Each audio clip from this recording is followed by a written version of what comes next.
All right, let's dive right in.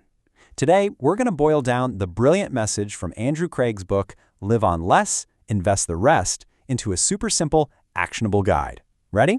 Let's get to it. Let's kick things off with a number, 75%. That's the percentage of people in the UK, according to research, who worry about their finances.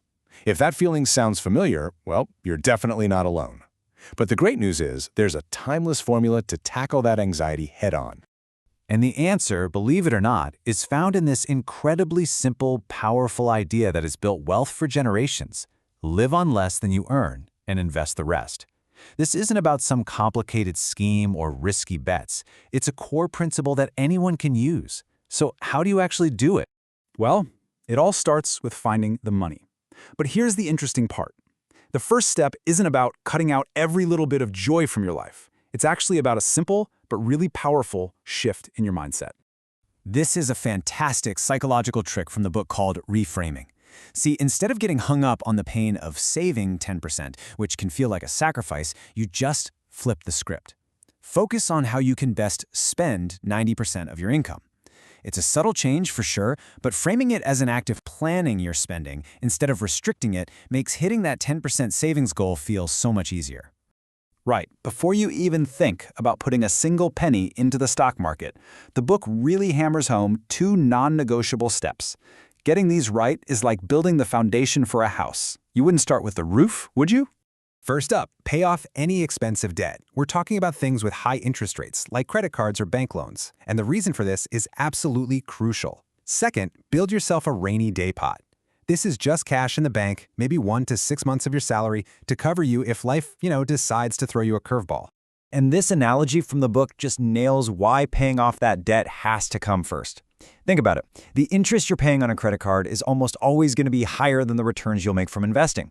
So trying to invest while you're in debt, it's literally like trying to fill a bathtub while the water's draining out faster than it's coming in. You're just not going to make any progress. So the message is crystal clear. Plug the hole first. Okay, now for what could be a real light bulb moment for a lot of people. The book makes an incredibly important distinction that gets so misunderstood, especially with all the noise you see online. It's the difference between investing and trading. And trust me, they are two totally different worlds. So let's break this down. On one side, you've got investing. This is for everyone. It's about building wealth slowly over the long term by backing real companies and really human progress itself. Over time, it has a high chance of success. Now on the other side, you have trading. That's a short-term speculative game. It's a zero-sum game, which means for you to win, somebody else pretty much has to lose. And for most people, it has a very high chance of losing money. Which, leads to a pretty obvious question.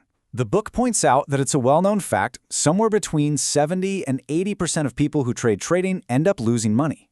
Why on earth is that number so high? Well, here's the reality of it. First, becoming a good trader takes an immense amount of skill and study. The book actually compares it to doing a whole degree. It's also incredibly time-consuming, and you're going up against the smartest, best-funded professionals in the world. The bottom line is the return you get for all those hours you spend staring at charts is often way lower than what you'd get by just putting that time into your actual career. Okay, so if trading is basically a trap for most of us, what's the alternative? How does a regular person get started in all this? Well, the book offers a really elegant solution. To properly research just one company, you'd need to understand all this stuff. PE ratios, balance sheets, discounted cash flow analysis, geopolitical risks. Look, you don't even need to know what these terms mean. The point is to show that it's a massive amount of work. It's why trying to pick individual stocks is so difficult for most people. And this is the beautiful, simple answer, summed up perfectly in this famous quote from investor John Bogle. Don't waste your time and risk your money trying to find that one winning stock, the needle. Just buy the entire stock market, the whole haystack. And you can do this really easily and cheaply through things called tracker funds or ETFs. So, let's pull all of this together into a clear, actionable plan. These are the first steps you can take straight from the book's checklist to get your finances on the right track. Here we go. Number 1, find the money by aiming for that 10% goal. Number 2, pay off all that expensive debt. 3, build your rainy day cash pot. 4, choose your investments. And finally, number 5, and this is the secret sauce, automate it.